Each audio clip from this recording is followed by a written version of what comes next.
Week 14 is upon us, and this is going to be one of the last match week, or actually the next week is going to be the last match week where we are going to have an MLS action until June 23rd.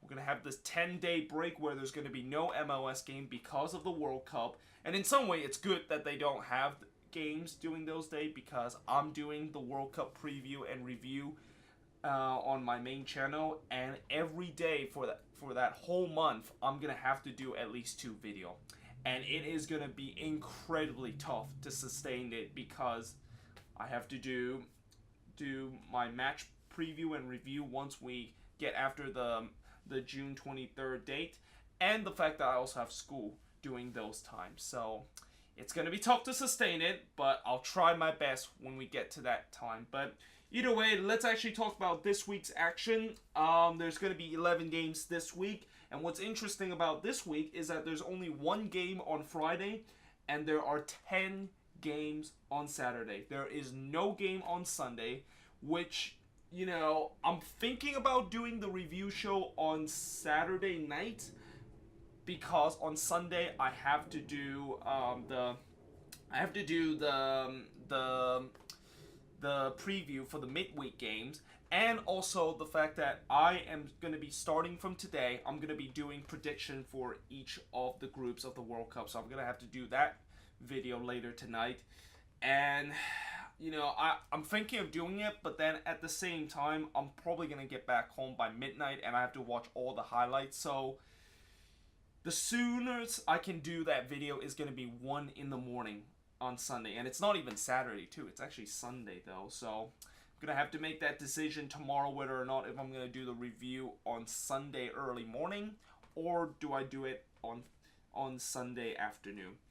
But yeah, let's actually get into this week's action. And we start off with Philly take on Toronto. So Philly lost the last one 3-1 to Atlanta, and it was pretty unfortunate that they lost that one because they had 2 men sent off in that game, and 2 men sent off in the same play right around the 19th minute, and then that was pretty much the changing point of the game as Atlanta basically just kind of scrolled past them.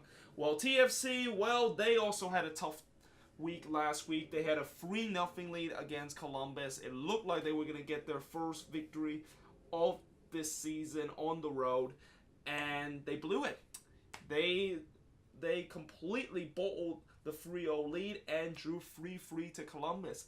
And you know, I always been saying this, for TFC it's really kind of like, when is this team actually gonna get things going? Like right now I just look at this team and you know, I look at the way the team, how I don't really think that they have a lot of injury on this team, and the fact that they have got most of their guys back.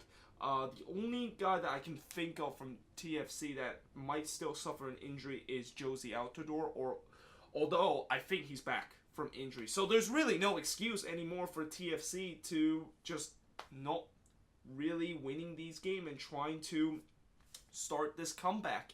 And they're playing against a Philly side that has been really good recently. I mean, this Philly side, yes, they lost 3-1 to Atlanta, but if you look at that game, if you look at when, before they had 2 men sent off, they were actually the better team against Atlanta. And this Philly team, it just feels like if this team can actually finish, and if this team can actually put away those chances, then this is going to be one of the most dangerous teams in the East, because I feel like things are starting to come together from this team. You know, Philly, the reason why they really struggle early in this season is that they just could not score. I mean, I did say that their midfield was kind of a little bit shambolic, but it is started to get together now, and the defense is started to kind of tighten up a little bit. After early on, it was a little bit shambolic because a lot of their backline players are very young player and very inexperienced, but it seemed like they are kind of finding themselves back in the winning column, and you know, this is going to be one of those teams that could be a team that maybe sneak into the playoffs. But either way, this is a big game, certainly for TFC. They definitely want to win this one, considering the fact that you got to start winning games if you're going to have any chances of making up ground in the Eastern Conference. And I just think that if they keep doing this, like, time is going to run out for TFC. They are going to not be able to dig themselves out of that hole that they put themselves in after all their CCL commitment that they had in the first part of the season. But yeah, next up, NYCFC versus Atlanta. And this game, I don't know whose idea was this, but they decided to put this game at 9:30 in the morning. Like, really? And I don't know if this is actually going to be national televised or something like that, but come on, man. Why do you have to put one of the biggest game, and I think maybe the biggest game of this week, at 9:30 in the morning? And, you know, I don't know, should I think about waking up early to watch this match? I mean, 9:30 in the morning is really, really early for me. I mean, it might not be early for most people, but for me, I usually, my sleeping pattern is just usually sleep very late and then wake up very late. So I sleep like around 4 or 3 a.m. in the morning and wake up around noon and 1 p.m. And this is really early for me. But this is a big game, certainly, for both teams. You know, NYCFC, obviously the last time both of these teams met, it was a draw. And, you know, NYCFC, certainly they were resting guys in the last couple of weeks for this big matchup, because they know that this is going to be a huge matchup, and this might be a preview of potentially an Eastern Conference final kind of matchup. And, you know, Atlanta, they haven't looked really good in these last couple of games. They have definitely looked like more human. And, you know, even though they won 3-1 against Philly, the reason why they won that one was because Philly just completely lost their heads in the 19th minute and had 2 men sent off. So this is going to be an interesting one. I would give a little bit edge to NYCFC because they've been very good at home. And they obviously have David Villa. I mean, whenever you have David Villa in a big game, you always will have a chance to win a game. But, you know, Atlanta has been pretty good this season on the road, too. I mean, they haven't played as well as they have been on the road than it is at home, but they still can always find a way whenever they go on the road to grind out a victory. So this is going to be a very interesting game. This is certainly one of the games that a lot of people will pay attention to. And if this game wasn't like this early in the morning, you know, I definitely would have watched this one. Like the last time these two teams faced each other, as my pen just got dropped. Oh, my pen just dropped to there. But yeah, the last time these two teams faced each other, well, it was an absolute burner. I mean, it was a very entertaining match. One of the best match we have saw this season, with both teams just going forward on the attack. And I expect this is going to be one of those games. But yeah, next up, Columbus versus the Redbull. So somehow, in some way, Columbus is still unbeaten. Last week, it looked like it was finally the week where their unbeaten streak was going to end because they were down 3-0. And the fact that they were missing a lot of guys to international friendly games, that was probably the week where Columbus bubble was going to be bursting. And they were playing against TFC in that game, and you would never think TFC would blow a 3-0 lead, but with the sheer willpower and resilience, they came back from going down 3-0 to draw 3-3 and maintain their I think their longest, this is the longest winning streak in MLS right now. Now, they are playing against the Red Bulls, and that winning streak is definitely going to be in jeopardy again, although the Red Bulls, I think they are going to still miss a couple of guys for international duty. And I know a couple of their guys is actually going to go to the World Cup. Guys like Fidel Escobar is going to go to the World Cup for Costa Rica. And I think their best player, Tyler Adams, will be going to... He will be joined... Well, he's actually now with the U.S. men's national team. But he'll be part of the U.S. men's national team when they take on France on Saturday. So the Red Bulls won't have him in that game, and this is gonna be like what happened in the last match when the Red Bulls play against New England, where the Red Bulls are pretty depleted, and they're playing against a very good team, and certainly Columbus have a chance to extend their winning streak, but I won't be surprised if the Crew can potentially get a, well, not the Crew, but the Red Bulls can pull out a victory against the Crew and end their unbeaten streak. But yeah, next up, Vancouver versus Orlando City. This is a matchup I call the matchup that is going to be between two managers that is probably on the hottest seat right now in MLS. I mean, Carl Robinson, he's been just, a lot of Whitecaps fans just every single game's calling out their coach and want him to be fired from that managerial spot. And then Jason Kreis, he started feeling the heat again like he did earlier in the season, where his team is not winning at all, and in fact they have lost 4 straight, and certainly the chopping block is getting ever so closer to Jason Kreis if this losing streak continues. And for Vancouver, they have drawn so many games in these last couple of games. They actually had a stretch where they drew 4 straight games. I mean, that must, that is kind of a time where you're happy that you are not losing game, but at the same time, you are not happy that you weren't winning game. And even doing that stretch when they drew 4 straight, there was games where they probably should have won at least one of those 4 draws. And and I'm pretty sure a lot of Whitecaps fans are still not happy with the team. The Whitecaps are actually still above the red line the last time I checked. They're actually now down to 6th place.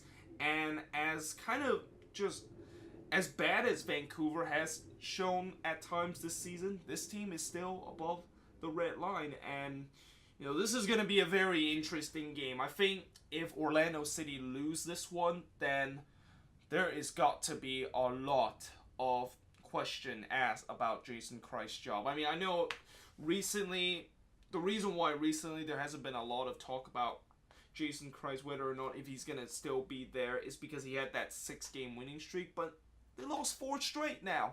And if they lose this one, it's 5 straight. And they are, right now, they are dropping down the table in the Eastern Conference, and I think they're now 6th in the Eastern Conference. They are barely above the red line right now, and if they fall below the red line right now, it is gonna be, it's gonna be a time of concern, and it's definitely time where they have to do it. They're gonna have to fire Jason Kreis in that spot. But yeah, it's gonna be a very interesting game. I think certainly the winner of this game will maybe take a little bit heat off of their job from both of these managers, but we'll see how this game is going to go. But yeah, next up, Dallas versus Montreal. So Dallas right now is one of the most hottest team right now that is not been mentioned whatsoever.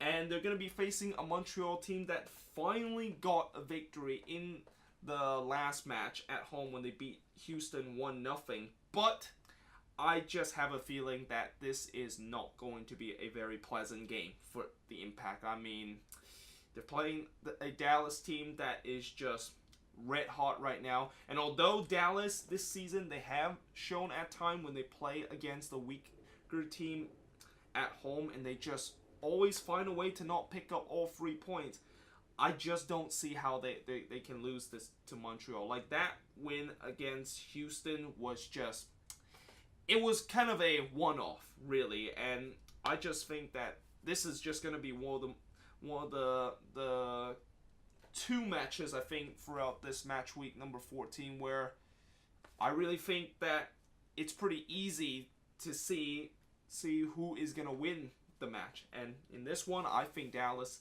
is going to win this one over Montreal. And yeah, moving on into the next one.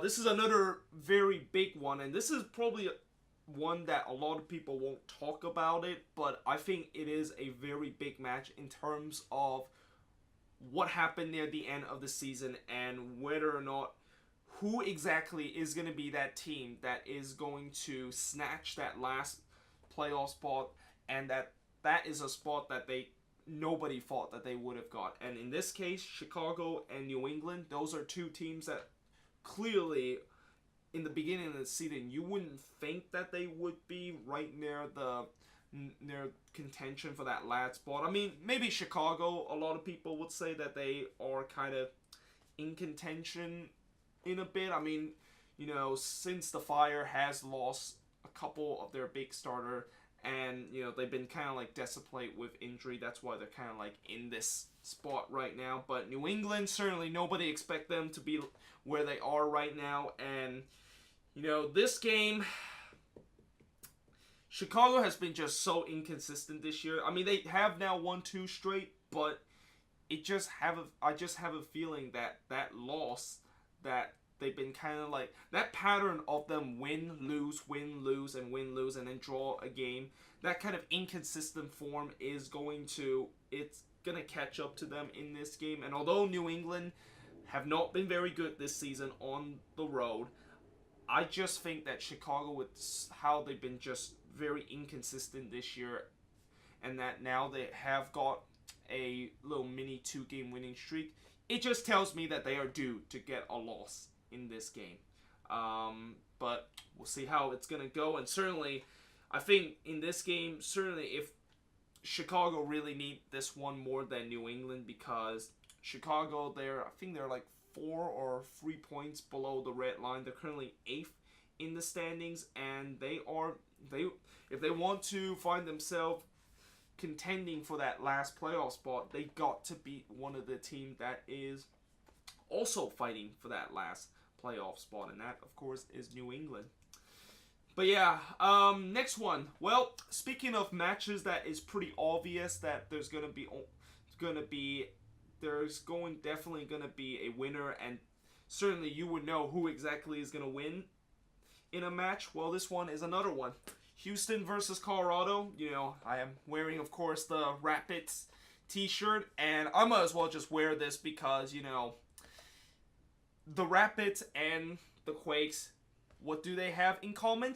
They both suck, and they both have the same point total right now in this season. So, yeah, I'm basically just joining the club of all these bad teams in MLS, and right now Colorado, they are a really, really bad team, and it is just so bad right now that they are also one of those bad teams that just got knocked out in the US Open Cup 4th round, and they got knocked out by Nashville, of all people, an expansion team in the USL, and a team that I heard isn't even doing that well in the USL right now. And I would say that they lost 7 straight coming into this game, but it's more like they have lost 8 straight if you count that Nashville game in the US Open Cup. I mean, this team is just... And the game against Nashville, they also started a lot of their starters, so guys like Baji and also Jack Price and all those guys, they play in that game,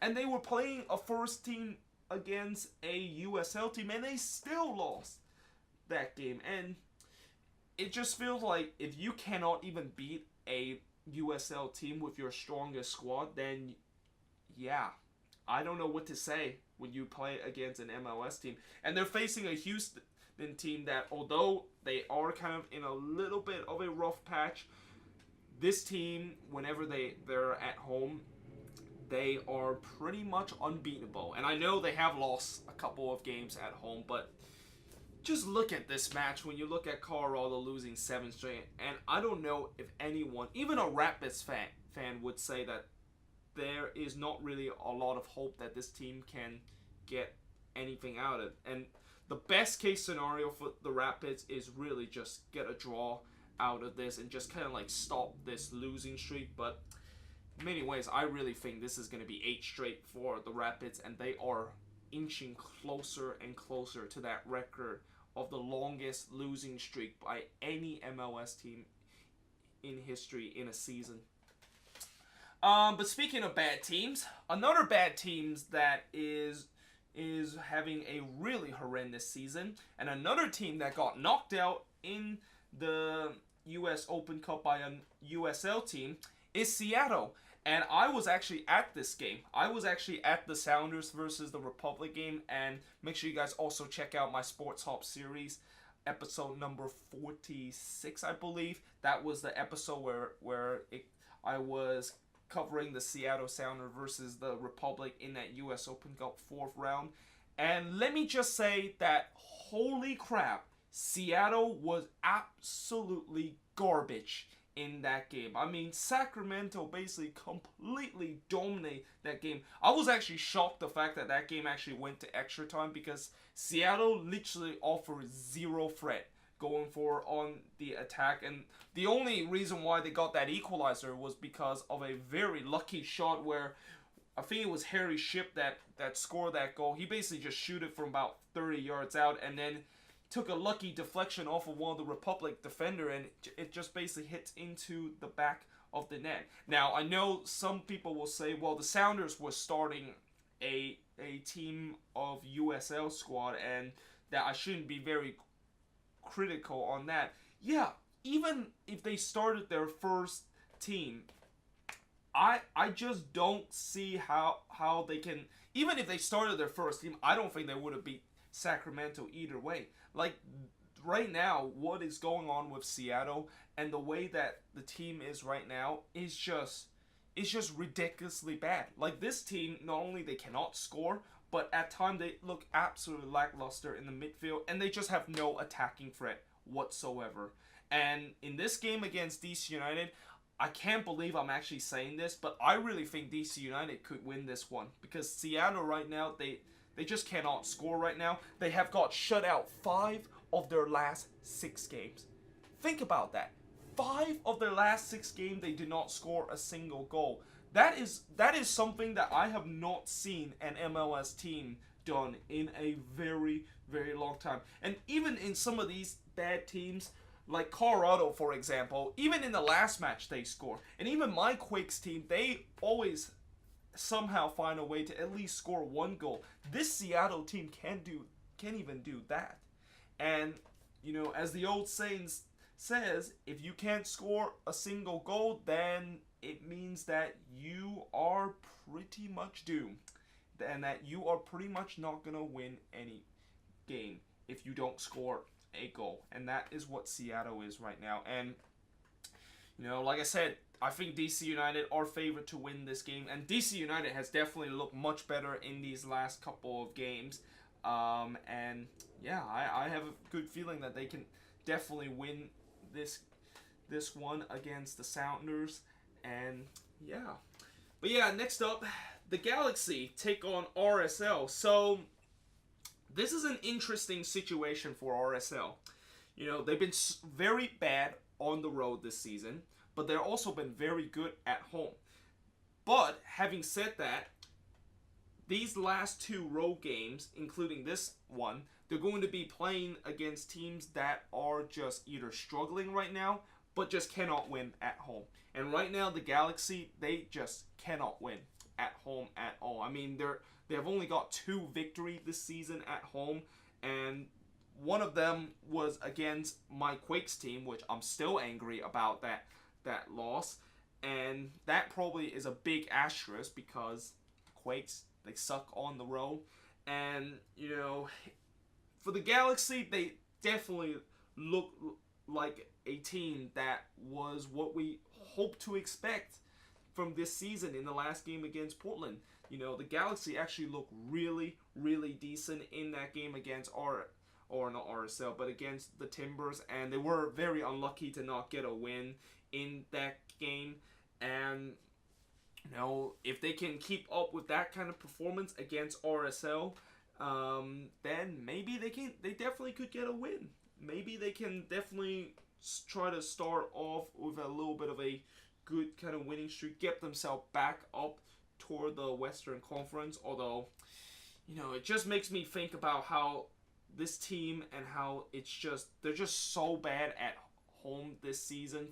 And it's just kind of like something like what happened last season, where they just could not win at home, I just have a feeling that RSL is going to get a win. And right now, RSL is somehow, in some way, despite the fact that they're being mediocre throughout this whole season, they started to really pick up form. And because of that, they're now third in the Western Conference. So, it's definitely not going to be an easy one for the Galaxy, but if they can just play like they did against the Timbers, then I have a good feeling that they might get something out of this one against RSL. But yeah, moving on into the last two games of this week. Another game that certainly a lot of people is going to watch. Portland versus Sporting KC. Actually, let me just move this around here. There we go. Right, so Portland against Sporting KC. Two teams that is currently near the top of the Western Conference. I think Portland is currently third in the standing. They could be fourth, I think, but somewhere around that. And Sporting KC are currently first in the Western Conference, although FC Dallas is literally looming in the horizon that they're going to try to take over that top spot.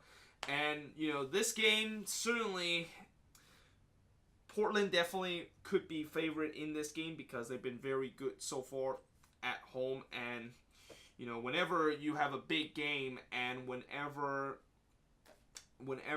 it's going to be at Providence Park, then you would always think that Portland will have the advantage because they always tends to do very well at home. And okay, yes, in the last game against the Galaxy, they weren't very good. And that was one of the few games where they were not very good at home. But this Portland team, even though their 6-game winning streak came to an end, this is a team that always know how to win at home and always not disappoint the team whenever they're at home. But they are facing a very strong Sporting KC team that I think they're going to get Johnny Russell back in this game. Last game he wasn't in that game because he was with Scotland in that friendly match against Mexico. And, they also have a couple of very good young talent on their team too. And it's going to be definitely a big challenge for Portland to see if they can get a victory out of this. If they can get a victory out of this, then you could say that Portland, they are definitely going to be in contention of one of the best team in the Western Conference. And although they got off to that really bad start on the road, and I think the road form is still going to be a big question mark for Portland because as much as they've been winning a lot of game at home, what about when they go on the road? So that's going to be always a big question mark for them. But because of the fact that they have a lot of home games right now, I would say that certainly with the way that they've been playing right now, I think they could definitely be making the playoffs. And what a job that Giovanni Savarese has done with this team. I mean, the critics was definitely on him in the early part of the season and that they think that he is clearly not good enough with this team. And look what he has done in these last couple of games. He has completely turned it around for this Timbers team. And just this Timbers team, when I look at how they've been playing this season and how not only this team can score goals, but this team have definitely started to look so much better on the defensive end. Like, this is a Portland team that are not leaking goals like they have been doing for the last couple of seasons. And I always said that if this Portland team can figure out their defense, this is a very dangerous team in the Western Conference. But like I said, they're facing a very tough Sporting KC team and certainly a team that will give them a big challenge. And this will definitely be one of the matches that a lot of people will keep an eye on. And what is also disappointing about this match is that it's not going to be on national television. It's a 7:30 start in this game, which means that it's usually not on national televised. But yeah, moving on into the last match. It's going to be my Quakes take on LAFC, and as usually is the case when I get to the portion where I have to talk about the Quakes in a match preview, I'm not going to be mentioning a lot because I did a full match preview of the Quakes versus LAFC. And all I have to say about this match is that I'm going to try my best to enjoy myself in this game, even though I know for a fact that this team right now are just clearly, they are just so bad right now that the players are clearly not playing for this team, and that feels like everyone that is involved with this organization just does not want this team to be successful right now, or just don't know what has gone wrong with this team. But I'm gonna try to enjoy myself, and if they can get a win, then I'll definitely be happy, and certainly that will be something that I will definitely cheer for, because right now I think that for me, unless we have this miraculous comeback in the second half of the season, which we could still have, although to be fair, that might be a little bit of a diluted statement. But unless we have that, we are not going to make the playoffs this season. And really, every game that we win, I'm just going to enjoy myself and just hope that when we have these changes in the summer, we'll have to start this rebuilding process again for the 1 millionth time, and just pray that it will finally work out next season. But yeah, that is it for my match week number 14 preview. Let me know in the comments below, what do you think of these 11 games, and make sure you also leave the prediction in the comments below for all these 11 games. And yeah, hope you guys enjoy this video. If you do, make sure you guys leave a like, smash that subscribe button, and yeah, I will see you guys next time.